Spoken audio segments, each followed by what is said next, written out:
दोस्तों नमस्कार। मेरा नाम विनोद सिंह रावत है और मैं उत्तराखंड जो कि देवभूमि है वहाँ कोटद्वार से बिलोंग करता हूँ। मैं एक फाइनेंशियल एडवाइजर हूँ और साथ ही साथ मैं अकाउंट्स कंसल्टेंसी का काम भी करता हूँ। दोस्तों, मैं जो आपसे आपसे बात करना चाहता हूँ वो बात है बच्चों की एजुकेशन और बच्चों की शादी से मतलब। आज की आज के समय में जो बच्चों की एजुकेशन पे खर्च हो रहा है, खर्च दिन ब दिन बढ़ता जा रहा है और बच्चों की शादी में खर्च इतना खर्चा होता है कि उसके लिए लोन तक लेना पड़ता है। उसके लिए समाज से, अपने रिश्तेदारों से उधार तक लेना पड़ता है। मैं उस चीज के प्रोविजन के लिए आपसे बात करना चाहता हूँ। तो दोस्तों, मैं चाहता हूँ आप लोग मेरी बात सुने और पूरे वीडियो को देखें और साथ ही साथ ये वीडियो खुद तो देखे ही देखें, मगर साथ में अपने जीवन साथी को भी दिखाइए। क्योंकि जीवन साथी और आप दोनों साथ में बैठ के देखेंगे तो आप सही तरीके से सोच पाएंगे और फैसला लेने में आपको मदद मिलेगी।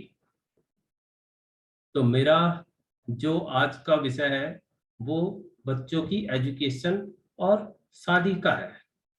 इसके लिए मैं सबसे पहले तो बात करना चाहूँगा कि अभी रिसेंटली मैंने जो देखा था एक न्यूज़पेपर में हेल्थ के बारे में। हेल्थ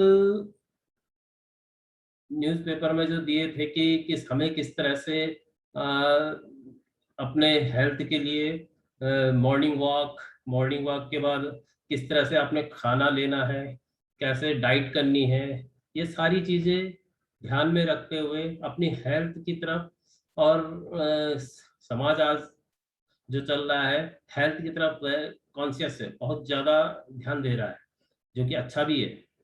लेकिन हेल्थ की तरफ तो सब कॉन्शियसली सोच रहे हैं, बट वेल्थ की तरफ किसी का ऐसा ध्यान नहीं है कि वेल्थ को किस तरह से प्रोविजन किया जाए जो कि फ्यूचर में परेशानियों से मुक्ति मिले और सही तरीके से इन्वेस्टमेंट की प्लानिंग हो सके। तो जो एजुकेशन है वो आप समझ ही रहे होंगे, देख ही रहे होंगे कैसे रोज बच्चों की फीसें बढ़ती जा रही है। चाहे वो नर्सरी क्लास से लेके कॉलेज, हायर एजुकेशन, कहीं भी हो, वहाँ एक स्तर इस तरह से बढ़ता जा रहा है। ये अब वो पुराने जमाने वाली बात तो है नहीं। जैसे पुराने जमाने में हम पढ़ा करते थे तो हम फोर्थ फिफ्थ सिक्स तक भी पढ़े तो उस कंडीशन में भी फीसें वही होती थी, 5 रुपए, 10 रुपए, 20 रुपए, ज़्यादा से ज़्यादा 50 रुपए हो गई, लेकिन इससे ज़्यादा नहीं हुई। और आज फीसों का आप देख ही रहे हैं कि एक नर्सरी के बच्चे को पढ़ाना भी ऐसा हाई लेवल की पढ़ाई कराएं तो 1-1 लाख रुपए का खर्चा लग जाता है। तो उन्हीं सारी चीज़ों को देखते हुए हमें प्लानिंग की ज़रूरत पड़ती है, प्लानिंग की ज़रूरत करनी पड़ेगी। तो हमारे जो मैं आप लोगों से एक क्वेश्चन करना चाहूँगा, एक चीज़ कहना चाहूँगा कि हम अपने बच्चों के लिए क्या है, पेरेंट्स है या गार्डियंस है या दोनों है। पेरेंट्स तो वो हुए जैसे देव की मैया जिन्होंने जन्म दिया, और गार्डियंस वो हुए जिन्होंने पाला और सही तरीके से गाइड किया। यूँ भी कह सकते हैं कि जन्म देने वाले और उसके बाद प्रोफेशनल लाइफ में जो आए वो गार्डियंस हो गए। लेकिन आज की कंडीशन में ऐसा देखा जाता है कि पेरेंट्स भी वही हैं, गार्डियंस भी वही हैं, वही सारी चीजें कर रहे हैं। लेकिन गार्डियंस का काम क्या है? गार्डियंस बच्चों को सही तरीके से गाइड कर रहे हैं या नहीं कर रहे हैं? तो गाइड करना ये एक जरूरी सब्जेक्ट है। मान लो आपने गाइड किया अपने बच्चे को, आपने बहुत अच्छा गाइड किया, वो सही तरीके से उसने पढ़ भी लिया, पढ़ाई करते करते करते वो उसने 12वीं तक कर लिया जैसे, और उसके बाद वो तो सब कुछ करके पास होके बढ़िया नंबरों से निकल गया, और वो बनना चाहता है डॉक्टर। तो आप उसे कैसे करवाएंगे? आपने उसके लिए प्रोविजन किया? अगर नहीं किया तो आपको करना चाहिए। पता चला पप्पू तो पास हो गया, मगर पप्पू के पेरेंट्स फेल हो गए, तो क्या आप अपने बच्चों के सामने फेल होना चाहेंगे?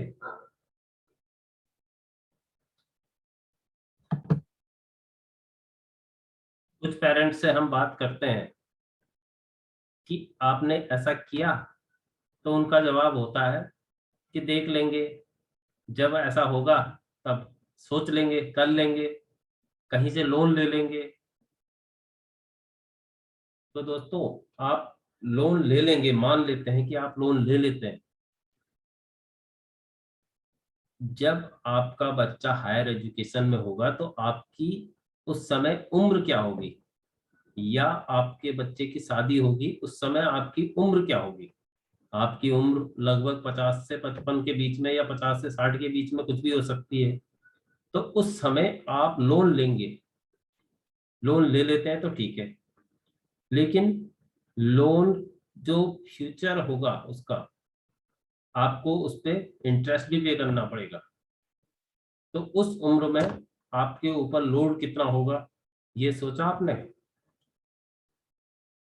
तो ये चीजें आज से आप अगर प्लानिंग करते हैं, हम LIC के कुछ प्रोडक्ट्स सेल करते हैं, लेकिन इस तरह से आपको गाइड करके करते हैं कि आपकी प्लानिंग उसमें पूरी तरह से होती है, जिसमें कि आप हैं, तो तब भी बच्चे की एजुकेशन या शादी होगी, और प्रॉपर सही तरीके से होगी।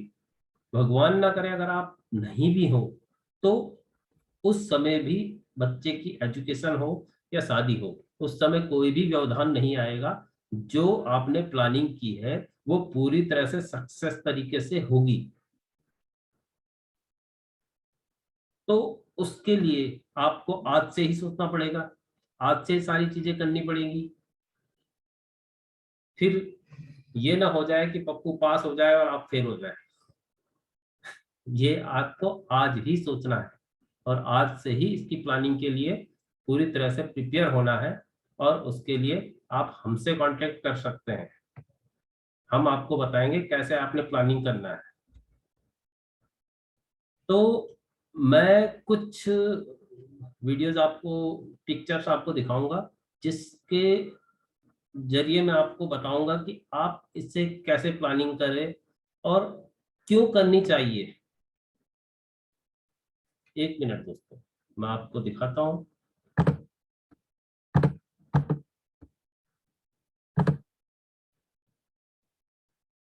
ये देखिए दोस्तों, आपने अपनी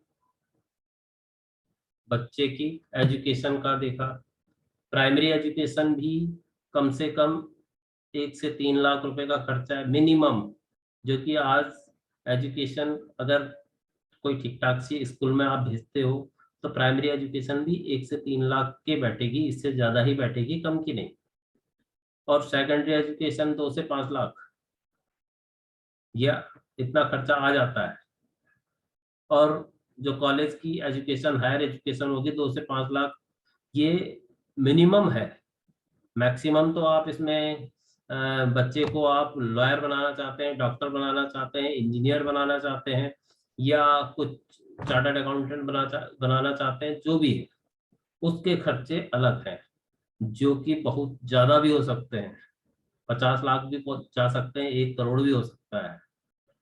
तो वो सारी चीजें तो ऐसी है, मगर आपको अगर ये करना है तो आपने क्या किया? फिर बच्चे की शादी भी करनी है, शादी के लिए क्या प्लानिंग की? देखिए, शादी में भी अगर मिनिमम से मिनिमम खर्चा भी करने जाओ, तो 10 से 20 लाख का खर्चा लग जाता है। और जिसके पास ज्यादा है वो ज्यादा भी करता है, जिसके पास थोड़ा कम है तो कम में भी करता है, मगर कम में को करने का कोई वो नहीं होता है, क्योंकि सभी समाज में इस तरह का एक चलन बना हुआ है कि अधिक से अधिक खर्च। और बच्चों की तरफ देखो तो लगता है कि हमें अपने बच्चे की शादी, बिटिया की शादी करनी है मान लो, तो हर कोई बड़ी धूमधाम से करना चाहता है शादी। तो ये सारी चीजें आपको कैसे करनी है, अब ये देखिए, ट्रेन है, ये रेलवे स्टेशन है। हमारे एक मित्र हैं जो कि मुंबई रहते हैं, हमने उनसे बात की। हमने कहा, भाई साहब आप जब मुंबई जाते हैं तो उस समय आप क्या करते हैं, कैसे आप प्लानिंग करते हैं मुंबई जाने के लिए।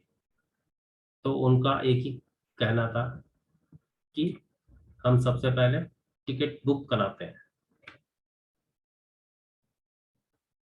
टिकट की बुकिंग आप,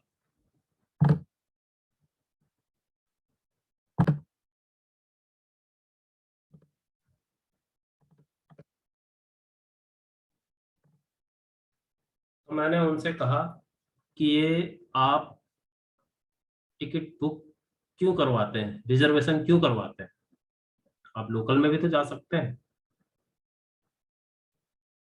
उन्होंने कहा, नहीं, इतनी दूर का सफर है, लोकल में कैसे जाएं। मैंने कहा, लोकल में जब जाया जा सकता है तो आप जाते क्यों नहीं। नहीं नहीं, दूर का सफर है, मुझे इसमें आराम से जाना है। तो मैंने कहा ठीक है, आपके घर में,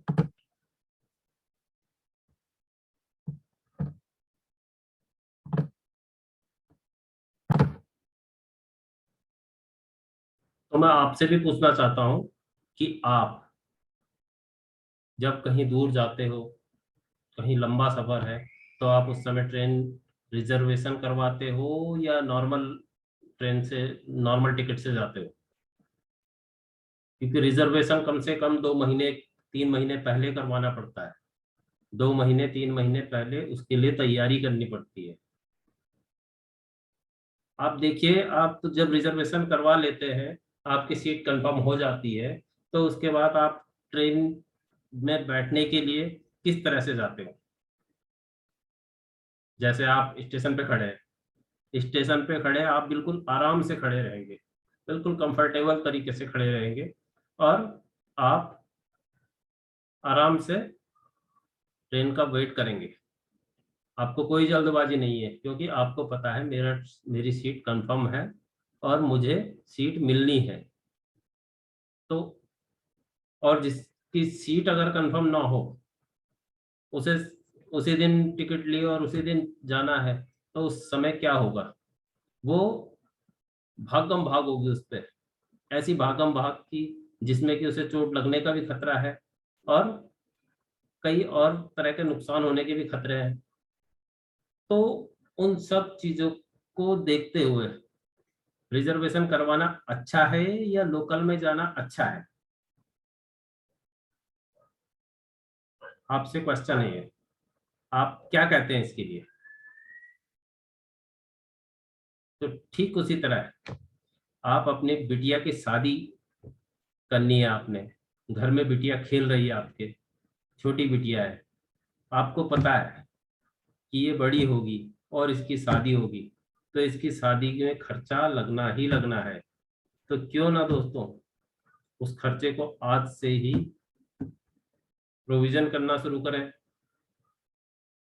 आप उस खर्चे को सही तरीके से मैनेज करना शुरू करें, उसकी एजुकेशन के लिए एक प्रोविजन करना शुरू करें, रिजर्वेशन करवा लीजिए, ताकि जिस समय, जैसे ट्रेन का टाइम आप कंफर्ट है, तो उसकी शादी का टाइम या एजुकेशन का टाइम आएगा तो आप कंफर्टेबली फील करेंगे और कंफर्टेबल तरीके से उस प्रयोजन को फिक्स कर पाएंगे।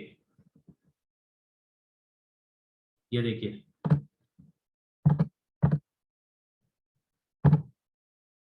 ये देखिए कंफर्टेबल तरीके से खड़े हैं क्योंकि इन्होंने रिजर्वेशन कराई है, और शानदार तरीके से बैठेंगे और जाएंगे।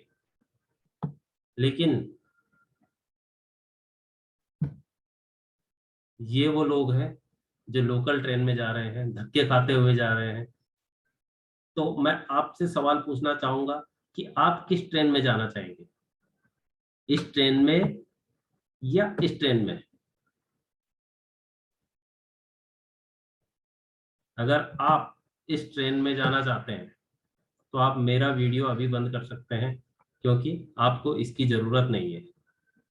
और अगर आप इस ट्रेन से जाना चाहते हैं तो आप कंटिन्यू रखिए और मेरी बात को समझिए। आगे मैं आपको क्या बताने वाला हूँ ये देखिए।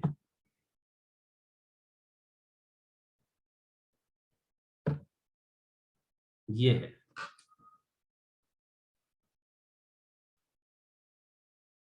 हम LIC के लिए काम करते हैं।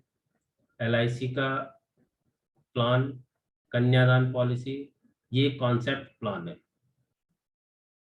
इस प्लान में आप 101 रुपये प्रतिदिन जमा करेंगे तो बिटिया की शादी के लिए 21 लाख रुपए आपको मिल जाएंगे, जो कि आपका 20 लाख भी खर्च हो सकता है, 25 लाख भी हो सकता है, या 15 लाख भी खर्च हो सकता है। वो आपके खर्च के ऊपर डिपेंड करता है। इसमें सबसे जरूरी जो चीज है वो चीज है, बिटिया के फादर के साथ अगर कुछ मिसहैपनिंग, कुछ अनहोनी हो जाती है किसी कारणवश, एक्सीडेंटल या नॉर्मली, तो उस कंडीशन में आगे की कोई भी किस्तें नहीं ली जाएंगी। आगे की कोई भी किस्तें नहीं दी जाएगी, वो सारी LIC इसे चलाएगी। तो और साथ ही साथ पूरे पॉलिसी टर्म में आपको एक जीवन यापन के लिए फैमिली को कुछ पैसे भी मिलते रहेंगे, अमाउंट मिलती रहेगी। ये देखिए, पिता के न रहने पर किस्तें नहीं ली जाएंगी। पिता की मृत्यु होने पर परिवार को 8 लाख रुपए तुरंत, ये तो 8 लाख उसी समय मिलेंगे। और अगर एक्सीडेंटल कुछ होता है तो 16 लाख रुपए मिलेंगे, ये तो नॉर्मल डेथ पे है। बिटिया के विवाह के समय 22 लाख रुपए, 21 से 22 लाख रुपए का एस्टिमेटेड है, तो ये मिलेंगे। और वो तब भी मिलेंगे अगर फादर की डेथ पहले हो जाती है, तब भी वो 22 लाख रुपए मिलेंगे। और अगर सब कुछ सही सलामत चल रहा है तब भी 22 लाख रुपए मिलेंगे। तो इसमें सबसे महत्वपूर्ण चीज क्या है कि जो आपने सोचा था कि मुझे मुंबई पहुंचना है, तो वो किसी भी कंडीशन में आपका टिकट रिजर्व हो गया, आप जा सकते हैं। सबसे महत्वपूर्ण बात इसमें यही है कि हर साल इसमें 80-80 हजार रुपए बिटिया के विवाह होने तक मिलते रहेंगे, और उस समय 21-22 लाख रुपए मिल जाएंगे। तो अपने बच्चों का भविष्य सिक्योर करना है। जो कन्यादान योजना है उसे आप बेटों के लिए भी ले सकते हैं। बेटे उसमें अब उनकी एजुकेशन हुई या उनकी शादी के लिए भी उस प्लान को ले सकते हैं। वो एक ऐसा प्लान है कि जो कि आपके म्यूचुअल फंड को, शेयर मार्केट को और किसी भी अन्य बचत को कहीं से कहीं तक आगे नहीं आने देती, क्योंकि और सारी बचत सिर्फ बचत होती है। उन पे जो मिलेगा सिर्फ इंटरेस्ट मिलेगा, ब्याज मिलेगा, इसके अलावा कुछ भी नहीं मिलेगा। और यह प्लान इस तरह का है, LIC आपके बारे में सोचती है, आपके परिवार के बारे में सोचती है, इतना कुछ करती है कि ऐसे ऐसे प्लान्स हैं कि जिन प्लानों से आपके परिवार को फाइनेंशियली दिक्कतें कभी नहीं आएंगी। तो ये आपको आज से प्लान करने पड़ेंगे। आप सारी प्लानिंग के लिए और जो भी आपको पॉलिसी से संबंधित प्रॉब्लम्स आ रही हो, किसी को नई पॉलिसी समझनी हो, कुछ पॉलिसी का किसी का बंद पड़ी हो, उसका रिवाइवल करवाना हो, पॉलिसी पे लोन लेना हो, मैच्योरिटी हो किसी की उसका क्लेम करवाना हो, किसी का डेथ क्लेम हो, परिवार में या कहीं बाहर किसी अड़ोस पड़ोस रिश्तेदार जान पहचान वाले का, तो आप किसी का नॉमिनी चेंज करवाना हो, एड्रेस चेंज करवाना हो, या ब्रांच ट्रांसफर करवानी हो। जैसे कुछ लोग कभी, किसी ने, कोई दिल्ली रहता है और उसने पॉलिसी करवाई दिल्ली में, मगर वो अब गांव में शिफ्ट हो गए, वो चाहते हैं कि वो पॉलिसी हमारी गांव में आ जाए, तो वो ट्रांसफर करवाना, या जो यहाँ से शिफ्ट होकर कहीं दूसरी जगह चले गए तो उसकी ब्रांच वहाँ ट्रांसफर करवाना, कुछ भी हेल्प की ज़रूरत पड़े तो आप मेरे इस नंबर पे कांटेक्ट कर सकते हैं। आपको हर तरह की मदद हम करेंगे, मेरी टीम करेगी। आप कभी भी हमें कॉल कर सकते हैं, बेहिचक, आपकी सेवा में सदैव तत्पर। धन्यवाद दोस्तों, नमस्कार।